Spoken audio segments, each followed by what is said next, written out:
Hello everyone, I welcome again to all of you in my BEd tutorial classes success in teaching field. Friends, हम लोग जो discuss कर रहे हैं वो डिस्कस कर रहे हैं अंडरस्टैंड डिसिप्लिन के बारे में और अंडरस्टैंड डिसिप्लिन एंड सब्जेक्ट के बारे में डिस्कस कर रहे हैं। तो इससे पहले मैंने अंडरस्टैंड डिसिप्लिन और सब्जेक्ट को बता दिया है पूरी तरीके से और आपको समझा भी दिया है। यहाँ पर जो हम लोग डिस्कस करेंगे आज, जो हमारा चैप्टर होगा वो होगा आपका understanding the development and changes in natural discipline and subject social science, humanities and science. इनको समझेंगे और इसको देखेंगे किस तरीके से क्या कहते हैं सब्जेक्ट को समझना है, किस तरीके से आपको एग्जाम के पॉइंट ऑफ व्यू से लिखना है। यहाँ पर मैं आपको मटेरियल भी प्रोवाइड करा दूंगा ताकि आपको जो है हर चीजें बहुत इजीली समझ सको।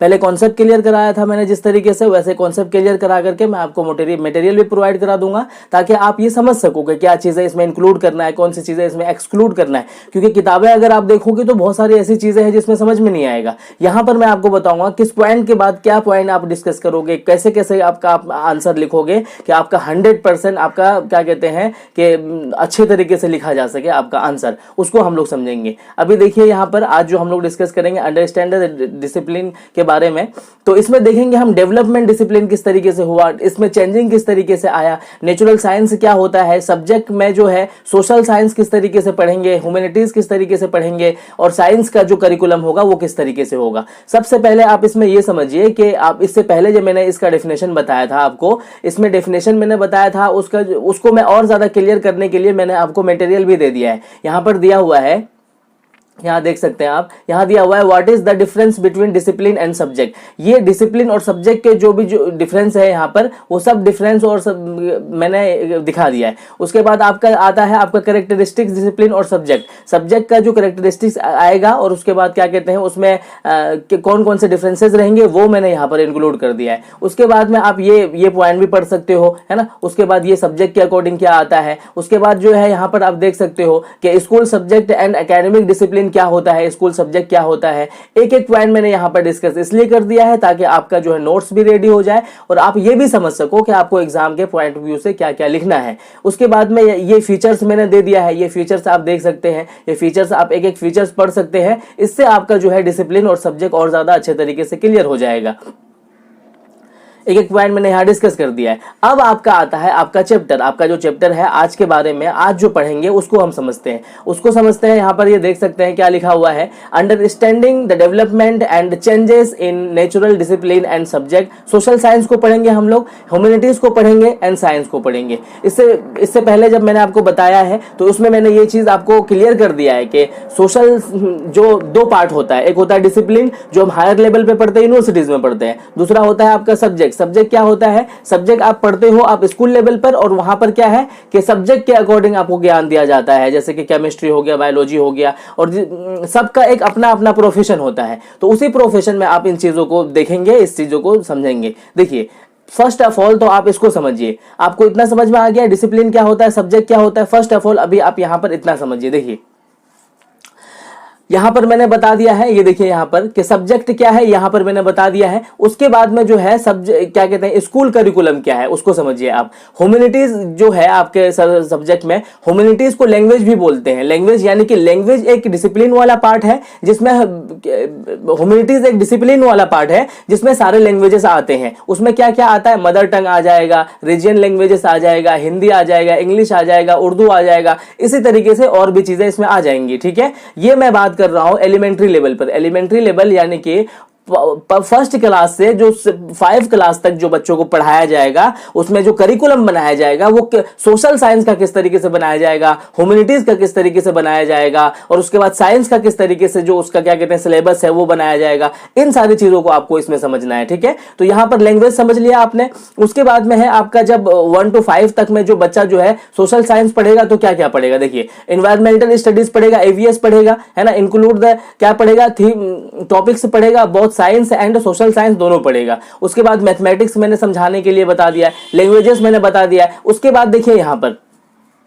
वो था आपका लोअर प्राइमरी लेवल पर। और अब अपर लेवल पर जब आप इसको देखेंगे तो अपर लेवल में देखिएगा इसमें तो डिफरेंस देखने के लिए मिलता है ना। तो यहां पर देखिए सोशल स्टडीज में क्या आ जाएगा, स्टडीज ऑफ हिस्ट्री आ जाएगा। ये किस क्लास तक की बात है, ये आपका देखिए यहां से ले यहां पर जो है आपका अपर क्लास की बात है ये। तो अपर क्लास में क्या क्या पढ़ेंगे आप, हिस्ट्री पढ़ेंगे है ना, उसके बाद पोल साइंस पढ़ेंगे, उसके बाद ज्योग्राफी पढ़ेंगे है ना, उसके subject area of social science पढ़ेंगे। तो ये जो जितने भी ये करिकुलम है वो आपको पढ़ना पड़ेगा स्कूल में और ये चीजें आप पढ़ते हो। उसके बाद में अगर आप उससे आगे बढ़ेंगे तो देखिए किस तरीके से वहां पर कहा है ना कि डेवलप किस तरीके से हो रहा है, चेंजिंग किस तरीके से हो रहा है। तो ये चेंजिंग और डेवलप आप देख सकते हो। यहाँ पर सेकेंडरी लेवल पर जब बात करेंगे आपके करिकुलम का, तो सेकेंडरी लेवल में देख सकते हैं आप ये जो लैंग्वेज है जो ह्यूमैनिटीज के अकॉर्डिंग आता है, तो उसमें क्या क्या पढ़ेंगे आप। उसके बाद जो है सोशल साइंस की बात करेंगे। यहाँ पर थोड़ा यहाँ तक जो है 11वीं के बाद 10वीं तक तो क्या होता है, 10वीं तक तो आप साइंस में सारी चीजें पढ़ते हो, केमिस्ट्री हो गया, बायोलॉजी हो गया, फिजिक्स हो गया, सारी चीजें पढ़ते हो।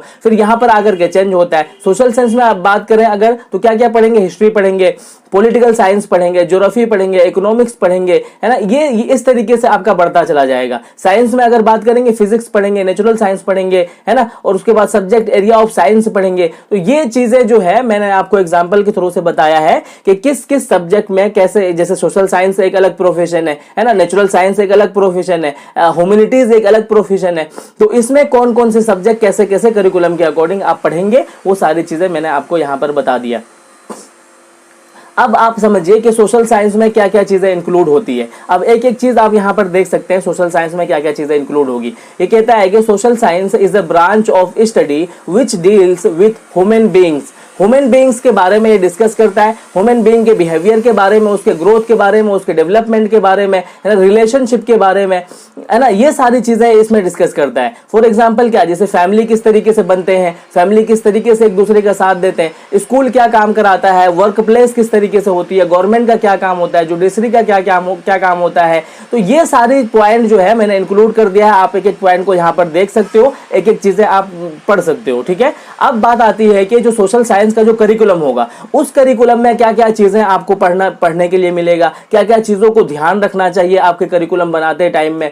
आप सोशल साइंस के अकॉर्डिंग क्या क्या पढ़ते हो, हिस्ट्री पढ़ते हो, ज्योग्राफी पढ़ते हो, कल्चरल स्टडीज पढ़ते हो, इकोनॉमिक्स पढ़ते हो, पॉलिटिकल साइंस पढ़ते हो, सोशियोलॉजी पढ़ते हो है ना, उसके बाद साइकोलॉजी पढ़ते हो है ना, एंथ्रोपोलॉजी पढ़ते हो। तो ये सारे एग्जाम्पल है जो आप सोशल साइंस में पढ़ते हो। उसके बाद में आप देखेंगे कि इसमें अवेयरनेस वर्ल्ड एनवायरनमेंट आप पढ़ते हो है ना, फैमिली किस तरीके से काम करता है, नेबर का क्या काम होता है, ये सारी चीजें यहां पर देख सकते हो कि अर्थ किस तरीके से बना है, हमारा सोलर सिस्टम किस तरीके से काम करता है ना, वाटर रिसोर्सेज है ना, वाइल्ड लाइफ किस तरीके से वो रिसोर्सेज होता है, नेचुरल डिजास्टर क्या क्या काम करता है। तो ये सारे सब्जेक्ट किस में आते हैं, ये सारे सब्जेक्ट जो आते हैं आपका जो है सोशल साइंस में आएगा। ये सोशल साइंस और भी मैंने देखो यहाँ पर डिस्कस कर दिया है कि आप यहाँ पर वीडियो को पॉज करके एक एक एलिमेंट को, एक एक चीजों को समझ सकते हो कि सोशल साइंस में क्या क्या चीजें आएगा। तो ये आप अच्छे तरीके से पढ़ सकते हो। उसके बाद में जो है आप सोशल साइंस का डिसिप्लिन, देखिए डिसिप्लिन ऑफ सोशल साइंस क्या क्या होगा उसको भी मैंने यहां पर अच्छे तरीके से इंक्लूड कर दिया है।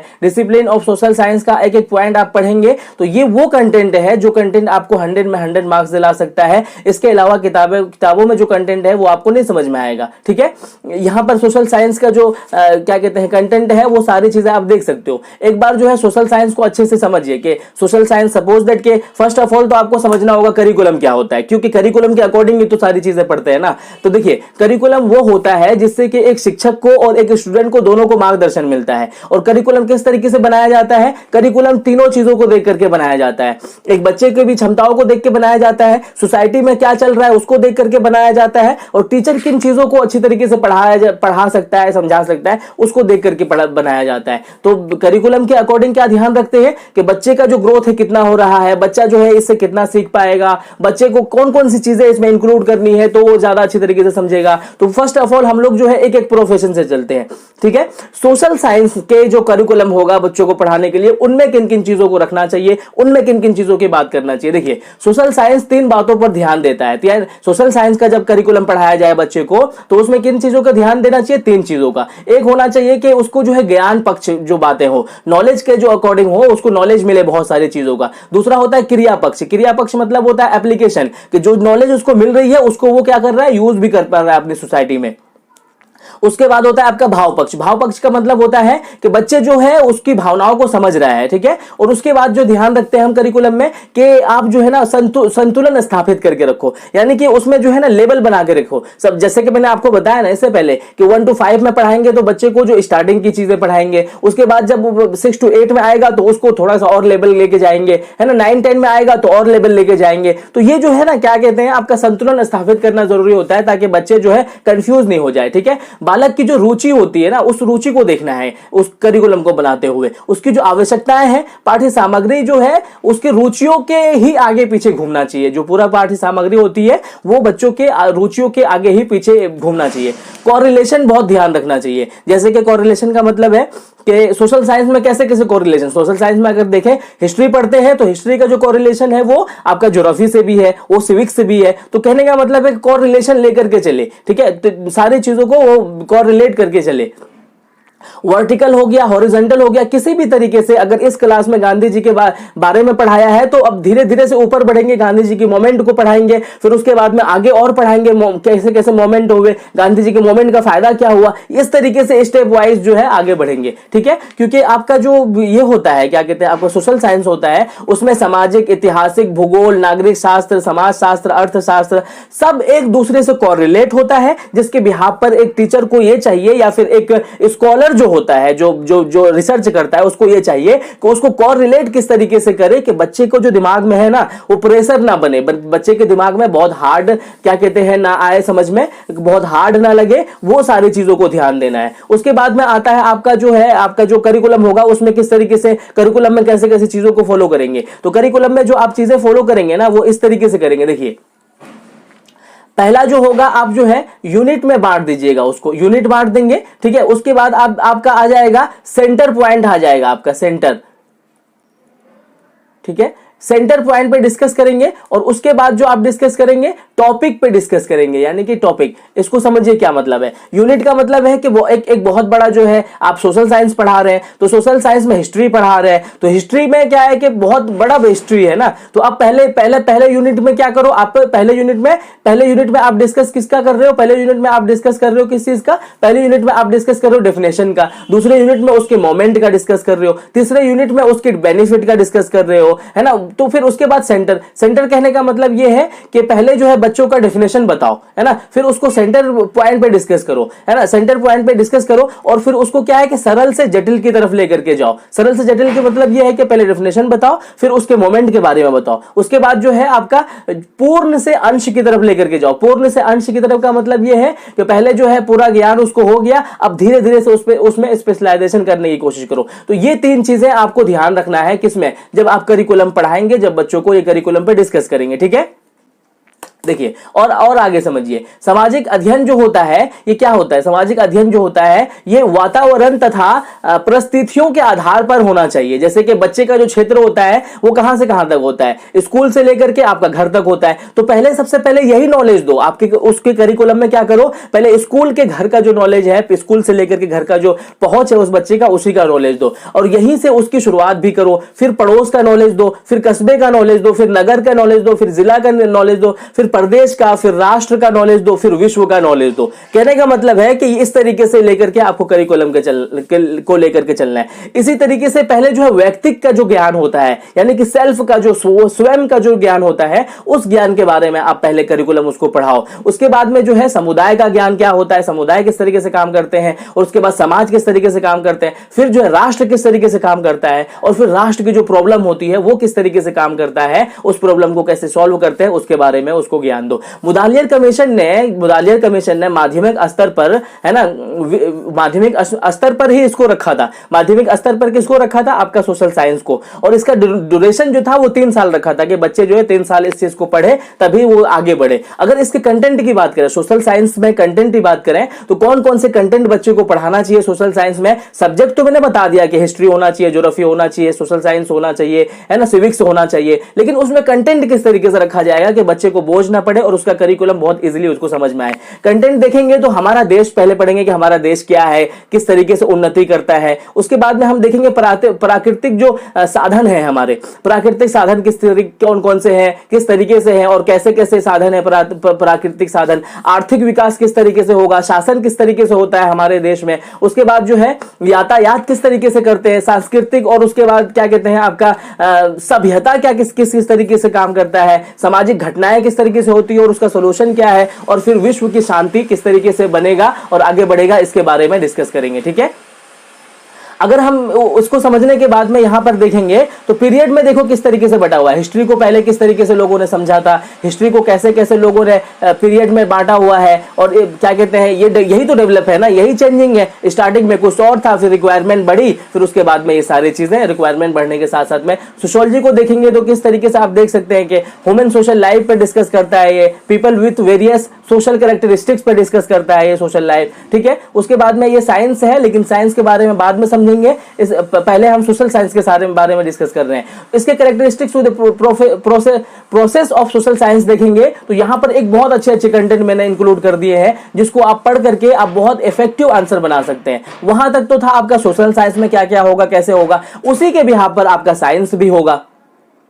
ठीक है, उसी के बिहाफ पर जो है आपका साइंस भी होगा कि साइंस में किस किस तरीके से चीजें पढ़ना है, वो आपको ध्यान देना होगा। अगर मैं नेशनल पॉलिसी ऑफ एजुकेशन की बात करूं जो 1986 में आया था, इन्होंने प्राकृतिक अध्ययन के लिए क्लास 10 तक विज्ञान को एक ही विषय के रूप में पढ़ने के लिए बोला है। जैसे साइंस है, केमिस्ट्री है, बॉटनी है, लाइफ साइंस है, इन्वायरमेंटल साइंस है। तो ये जो है ना, ये चिल्ड्रन को क्या बोला है, बच्चे को जो है 10th तक एक ही लेवल पर पढ़ने के लिए बोला है। उसके बाद में इसमें जो है डिफरेंशिएट देखने के लिए मिलता है, उसके बाद में इसमें अलग अलग करके देखने के लिए मिलता है। तो ये सारे पॉइंट मैं यहां पर इंक्लूड कर दिया है। एक एक पॉइंट पे अगर मैं बोलूं, डिस्कस करूं, तो आप दोनों चीजें बहुत नामुमकिन है, वीडियो बहुत लेंथी हो जाता है, तो फिर आप बच्चे देखते भी नहीं है। इसीलिए ये सारी चीजें मैंने यहां पर इंक्लूड कर दिया है। आप इसका जो है कंटेंट के अकॉर्डिंग आप अपना जो है नोट्स तैयार कर लो, ये बहुत ज्यादा इंपॉर्टेंट है आपके लिए। आपको एक एक पॉइंट में देखिए, अवेयरनेस ऑफ द वर्ल्ड है ना, जो साइंस है, साइंस किसकी बात करेगा, अवेयरनेस ऑफ द वर्ल्ड की बात करेगा, है ना, इंक्रीज इंटेलिजेंट कैपेसिटीज पर डिस्कस करेगा, लॉजिकल रीजनिंग पर, क्रिटिकल थिंकिंग पर ये डिस्कस करता है। सोशल साइंस में ये सब नहीं था, बट जब साइंस की बात करें तो साइंस में ये सारी चीजें आपको देखने के लिए मिलेगा। ठीक है, उसके बाद में हाउ टू, है ना, कंजर्व नेचुरल साइंस। यहां पर आप देख सकते हैं कि नेचुरल साइंस किस किस तरीके से science help you us to learn about the various weather condition, यानी कि इसमें साइंस की सारी चीजें इंक्लूड है। तो ये आपको समझना है कि आपके साइंस के करिकुलम में क्या क्या है, ये आपको समझना है कि आपके साइंस के करिकुलम में क्या क्या पढ़ना है। तो मैंने वो सारी चीजें यहां पर क्या कहते हैं इंक्लूड कर दिया है। तो ये सारी चीजें आप पढ़ लेंगे। उसके बाद साइंस में यहां पर आप देख सकते हैं, साइंस में जो है आप देख सकते हैं आपका डिसिप्लिन ऑफ साइंस की अगर बात करें आपके करिकुलम के अकॉर्डिंग, तो डिसिप्लिन ऑफ साइंस में कौन क्या क्या चीजें आती है, फिजिकल साइंस आता है। फिजिकल साइंस में क्या क्या आएगा, फिजिक्स आएगा, केमिस्ट्री आएगा, अर्थ साइंस आएगा। उसके बाद जो है आपका क्या आता है, क्या कहते हैं बायोलॉजिकल साइंस आता है। बायोलॉजिकल साइंस में आपका बॉटनी आएगा, जूलॉजी आएगा। फिर इसके इसके भी भाग होंगे। ठीक है, उसके भाग किस तरीके से होंगे यहां पर आप देख सकते हो। ठीक है, फिजिकल साइंस में क्या क्या है देखिए, यहां पर फिजिक्स में देख सकते हो एक एक पॉइंट यहां पर मैंने इंक्लूड कर दिया है। केमिस्ट्री में देख सकते हो फिर अलग अलग भाग बनेगा। फिर उसके बाद जो है आपका अर्थ साइंस का अलग अलग भाग बनेगा। तो ये सारी चीजों को मैंने समझाने के लिए आपको बता दिया है कि किस किस में, जैसे उसमें आपके सिलेबस में 3 चीजें हैं। सोशल साइंस मैंने बता दिया, साइंस में बता रहा हूं आपको। तो ये सारे जो क्या कहते हैं चीजें इंक्लूड आप करोगे तो आपका जो आंसर होगा वो बहुत इफेक्टिव होगा और ज्यादा आप समझ भी पाओगे उस चीज को। उसके बाद में आता है आपका ह्यूमैनिटीज के बारे में। ह्यूमैनिटीज में आज जो चीजें आती है वो आता है आपका लैंग्वेजेस। तो लैंग्वेजेस के अकॉर्डिंग देख सकते हो आप क्या क्या डेवलप करता है लैंग्वेज या ह्यूमैनिटीज जो डेवलप करता है वो क्या करता है, लैंग्वेज लर्निंग स्किल जो है डेवलप करता है, लिसनिंग डेवलप करता है, रिटन डेवलप करता है, रीडिंग डेवलप करता है। तो ये सारी चीजें आपके करिकुलम के अकॉर्डिंग क्या कहते हैं इंक्लूड किया जाता है और यही सारी चीजें जो है आपके करिकुलम में आपको ज्यादा इफेक्टिव देता है। तो समझा आपने कि ह्यूमैनिटीज, सोशल साइंस और साइंस किस तरीके से शुरू से बदलाव हुआ, स्टार्टिंग में जो है जिस तरीके से रिक्वायरमेंट बनी उस तरीके से आपका जो है सिलेबस भी बदला, आपका करिकुलम भी बदला। तो इन सारी चीजों में क्या क्या चीजें इंक्लूड हो गया पढ़ने के लिए, क्या क्या चीजें कंपलसरी होगा पढ़ने के लिए, ये सारी चीजें मैंने इस वीडियो में आपको प्रोवाइड करा दिया है। आई होप कि ये वीडियो आपके लिए बहुत हेल्पफुल रहेगा। अगर आपने इसको वीडियो को अच्छे तरीके से नोट्स बनाने के पर्पज से, समझने के पर्पज से यूज किया तो ये बहुत ज्यादा हेल्पफुल रहेगा। किसी तरह की क्वेरीज होगी तो आप कमेंट सेक्शन में जरूर लिखिएगा, और जो भी आपके जो कमेंट सेक्शन में क्वेरीज होगी मैं उसको समझाने की और दोबारा से आपको बताने की कोशिश करूंगा। Thank you so much video देखने के लिए।